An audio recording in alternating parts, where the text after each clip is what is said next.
We are here today doing some very important work with Lucas and Gavin at Lucas's shop here in Santan Valley. You're gonna have to ignore the background noise we're gonna be having with the fans because we have no AC and it's July here in Arizona. But we've got a pretty sick lift. We have to do arguably some of the most important work that we need to do on this car, which is replacing the oil pan, or not replacing the oil pan, excuse me, resealing the oil pan, dropping it, cleaning it out, seeing if there's any sludge or buildup or anything, just with having 209,000 miles. And of course doing an oil change, because as you guys will see, the oil on this car is filthy. Of course got our new oil, some gasket maker, because you actually don't use a gasket for the oil pan, it's just gasket maker, new oil filter. And then I have a bunch of other parts that I brought too. So for example, we have when you drop the oil pan, there's an oil pickup tube O-ring and a crossover tube O-rings that we're going to be replacing as well. We're starting by removing the O2 sensor. We're going to leave it on the exhaust, but we need to disconnect that little bolt right there, and then Gavin's unplugging the wiring harness so we can drop it when we drop the exhaust. Before we raise it back up, we sprayed some PB Blaster on these top two downpipe bolts. We're going to loosen those and we'll get it up in the air. And that's always a good sign.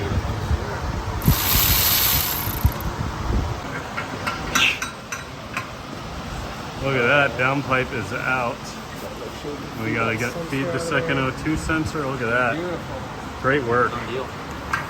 So we did notice, or Lucas pointed out, looks like at one point there was a exhaust job done here. They welded in a new flex pipe. Maybe it rusted out or something. Might just be an aftermarket downpipe, honestly. Yeah. Definitely doesn't look like a factory Saab one. So we're pulling off these little shields here to get some better access to the subframe. That's not like 160. There you go. That'll do. All right, so we're loosening the control arm now, just in preparation to drop the subframe. There we go. Look at that. Works pretty well. Now we're gonna have to do the same thing on the other side there. Get that nut off. Oh yeah, there we go. All right. They're doing the same thing over here. You see they've got the nut off on this side. So they're sticking that right into there. Oh, there you go.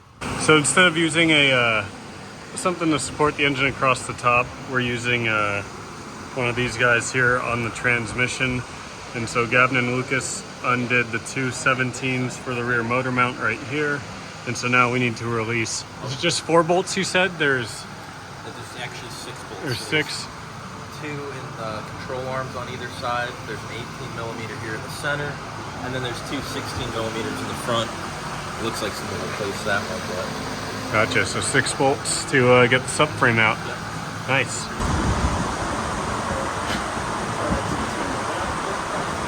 Here we go. We're gonna drain this nasty oil. This is the money shot I've been waiting for the second I check the dipstick on this car. Let's see how disgusting it is. Let's see if it's got any oil in it. All right, so after this drains, we just need to buzz off everything for the oil pan. So there's a ton of, what are these, 13s on here, probably? If you look on WIS has a good diagram with all the bolts.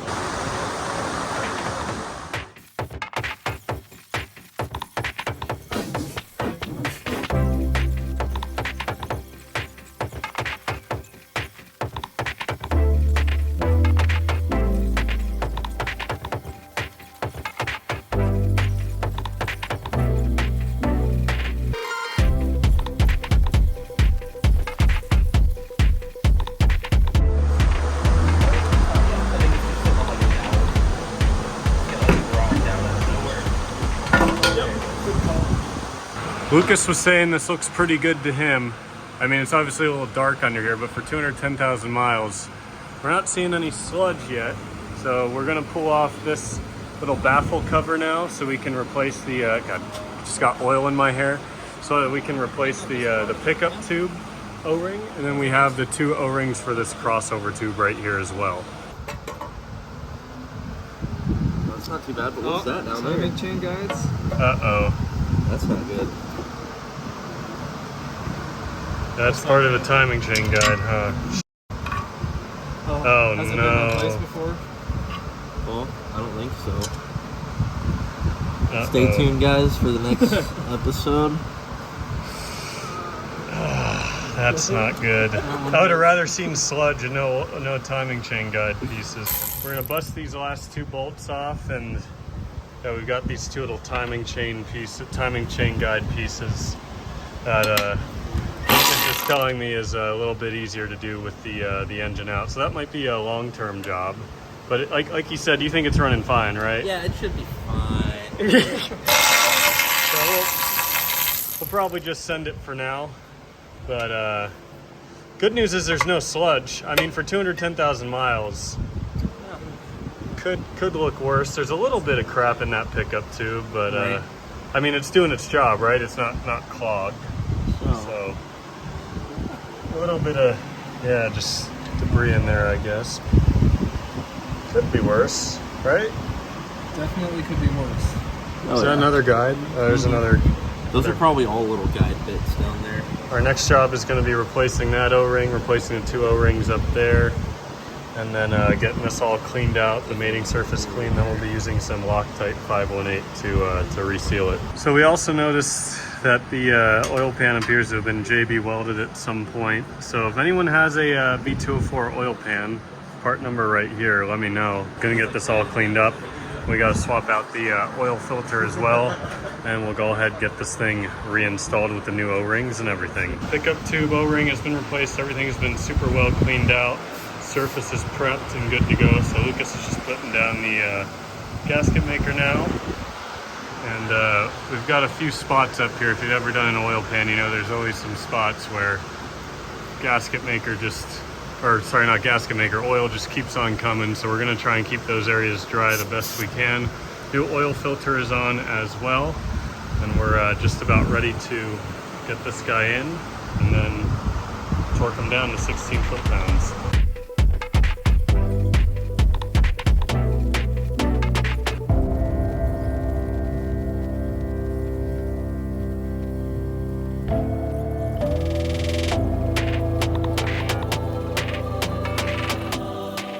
Lucas did a top-notch job here. Look at that bead that's all around there. Saving Saabs. If you guys need any work on your cars in the Phoenix metro area, hit this man up. Look at that. Do it right around here. All right, so Gavin just got the little dust shield cover on the flywheel here. So now we can throw in the subframe and I think subframe exhaust, then we should be just about good to fill it with oil.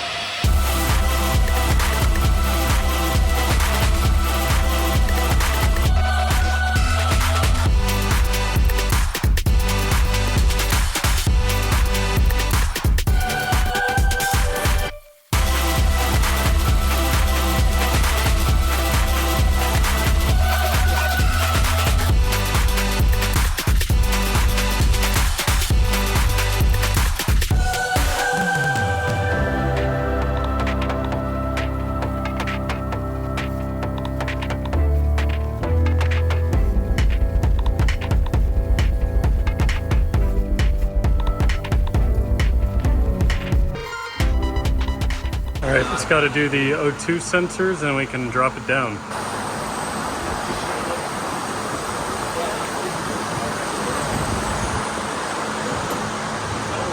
All right, so getting the two O2 sensors hooked back up now, and I'm gonna fill it with oil.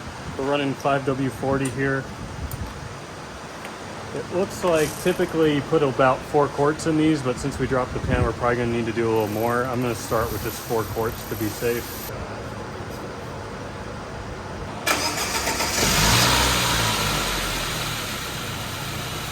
Oil level is all good. We're just letting the car run. I'm gonna check underneath, make sure there's no leaks. Because of the cloth seats, I have brought a towel to put on the way home so I don't get all oily. But I want to give a huge thank you to Lucas and Gavin for their help.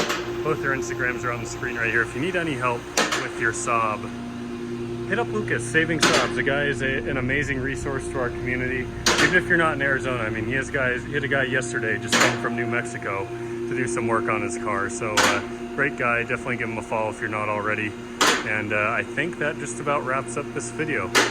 If you enjoyed it, give it a thumbs up. Thank you all so much for watching, and I'll see you in the next one. We've got so much more work to do. Take it easy.